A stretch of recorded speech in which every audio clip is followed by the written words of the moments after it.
상식과 믿음, 히브리서 11장 6절. 믿음이 없이는 하나님을 기쁘시게 못하나니. 상식과 상반되는 믿음은 광신입니다.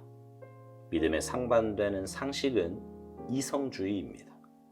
믿음의 삶은 이 두 가지를 바른 관계로 인도합니다. 상식과 믿음은 같지 않습니다. 그 둘은 각각 자연세계와 영적인 세계와 연결됩니다. 감정적 충동과 영감이 다른 것과 같습니다. 예수 그리스도께서 말씀하신 것은 상식이 아니라 계시입니다. 주님의 말씀은 상식이 다다를 수 없는 곳까지 닿습니다. 믿음의 실체가 현실로 드러나려면 믿음은 시험을 거쳐야 됩니다. 우리가 알거니와 하나님을 사랑하는 자, 곧 그의 뜻대로 부르심을 입은 자들에게는 모든 것이 합력하여 선을 이루느니라. 로마서 8장 28절. 하나님의 섭리의 연금술은 이상적인 믿음을 변화시켜서 현실적인 실제가 되게 합니다. 믿음은 언제나 인격적인 차원에서 표현됩니다. 하나님의 전반적인 목적은 이상적인 믿음이 주의 자녀들 안에서 실체가 됩니다. 하나님께서는 상식적인 삶의 모든 영역에서 주님의 진리를 보여주십니다. 따라서 우리가 믿는 하나님을 실질적 경험 가운데 증거할 수 있습니다. 믿음은 언제나 예수 그리스도를 최우선에 두는 놀랍도록 활동적인 원칙입니다. 주님, 주께서는 그의 나라와 그의 의를 구하라고 말씀하셨는데 제게는 이해가 되지 않습니다. 그러나 당신의 말씀에 의지하여 나아가겠습니다. 머릿속의 믿음을 인격적 소유로 바꾸려면 가끔이 아니라 항상 싸워야 합니다. 하나님은 우리 믿음을 단련시키기 위해 상황을 조정하시고 우리를 그 속으로 밀어 넣으십니다. 그 이유는 믿음의 속성은 믿음의 대상을 실제로 만드는 것이기 때문입니다. 우리가 예수님을 알기까지 그분은 단지 추상적인 존재입니다. 우리는 하나님을 향한 믿음을 가질 수 없습니다. 그러나 우리가 나를 본 자는 아버지를 보았다고 말씀하시는 예수님의 음성을 듣는 순간 우리는 믿음을 통해 실제를 소유하게 되고 이때 믿음은 무한하게 됩니다. 믿음은 성령의 능력에 의해 사람의 전 인격이 하나님과 바른 관계를 맺는 것입니다.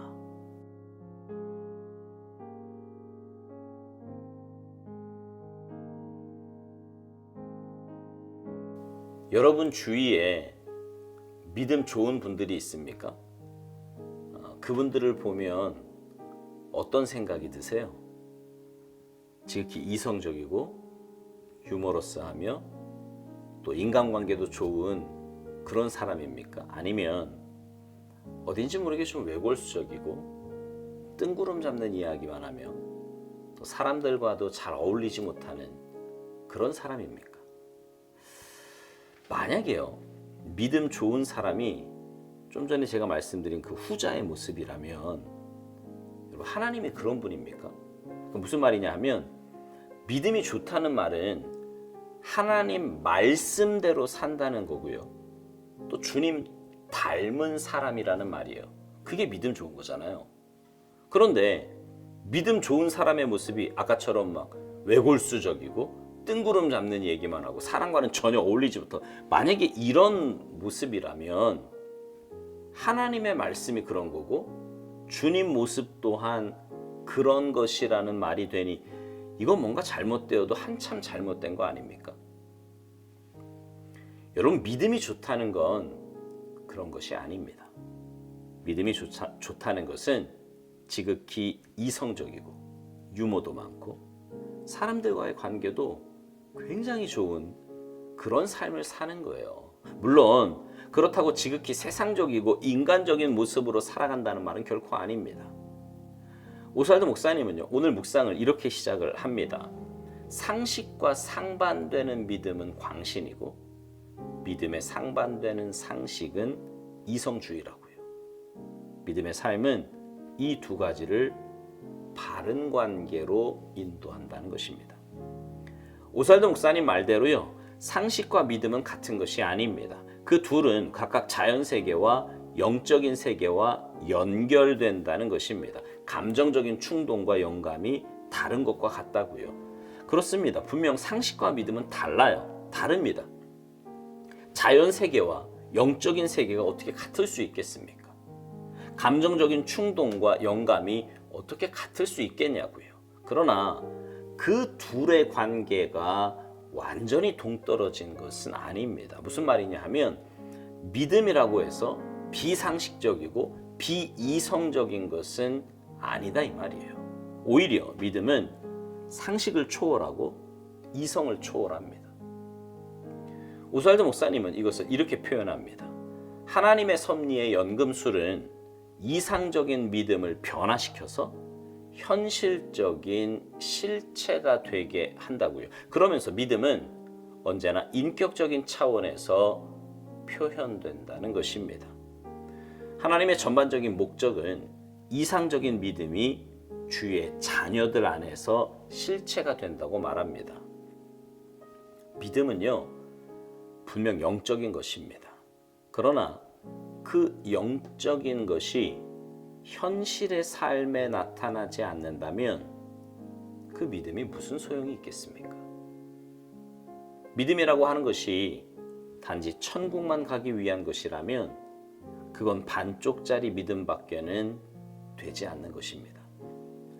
제가 자주 말씀드리는 것처럼 여기서부터 천국의 삶을 살아야 천국에 갈 수 있습니다. 그런데 여기서 천국의 삶을 살려면 믿음 없이는 안 됩니다. 저기의 삶을 여기의 삶으로 가져와야 하는데 그것이 믿음이 없이 어떻게 되겠습니까? 하나님께서는 상식적인 삶의 모든 영역에서 주님의 진리를 보여주신다고 오스왈드 목사님이 말합니다. 따라서 우리가 믿는 하나님을 실질적 경험 가운데 증거할 수 있다는 것입니다. 그렇습니다. 믿음은 우리의 삶과 동떨어진 것이 아닙니다. 삶에서 하나님의 뜻에 맞게 사는 것, 그것이 참된 믿음의 삶입니다. 사실 이 땅에서 우리의 삶의 기준과 가치관은 죄에 물든 것이 대부분입니다. 그렇게 사니 사람들의 삶이 점점 피폐해지고 어두워져 가는 거예요. 그러나 하나님의 형상으로 지음받은 우리가 하나님의 말씀의 원리를 붙들고 그 말씀에 순종하여 살면 여기서부터 천국의 맛을 보며 살 수 있습니다. 그게 진짜 믿음의 삶이에요. 상식을 초월한 믿음의 삶인 거지요. 믿음은 언제나 예수 그리스도를 최우선에 두는 놀랍도록 활동적인 삶이라고 오스왈드 목사님은 말합니다. 그리고 그런 삶을 위해서 머릿속의 믿음을 인격적 소유로 바꾸려면 가끔이 아니라 항상 싸워야 한다고요. 맞습니다. 죄로 물든 이 세상에서 건강한 믿음, 올바른 믿음으로 살기란 그리 녹록하지 않습니다. 내가 주인된 세상에서 주님의 주인 되심을 인정하고 주님 뜻을 우선순위에 두고 살기란 말처럼 그리 쉬운 것이 아닙니다. 그래서 늘 싸워야 돼요. 내가 주인 되려고 하는 옛 자아와 주님의 주인 되심을 인정하려고 하는 성령님의 인도하심 가운데서 늘 싸워야 합니다.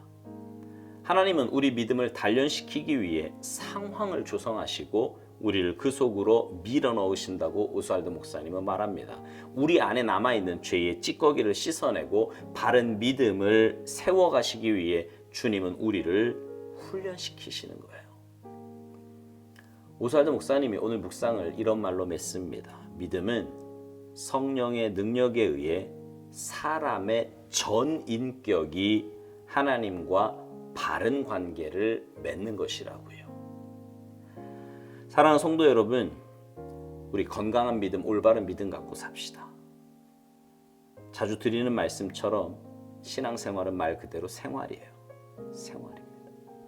내 삶과 동떨어진 믿음은 건강한 믿음도 올바른 믿음도 아닙니다. 바라기는 여러분의 믿음이 주님 인정하시는 온전한 믿음이 되어서 세상의 물결을 거슬러 올라가며 오히려 세상에 선한 영향력을 미치며 살아가는 아름답고 복된 삶이 되시기를 주님의 이름으로 축복합니다. 아멘.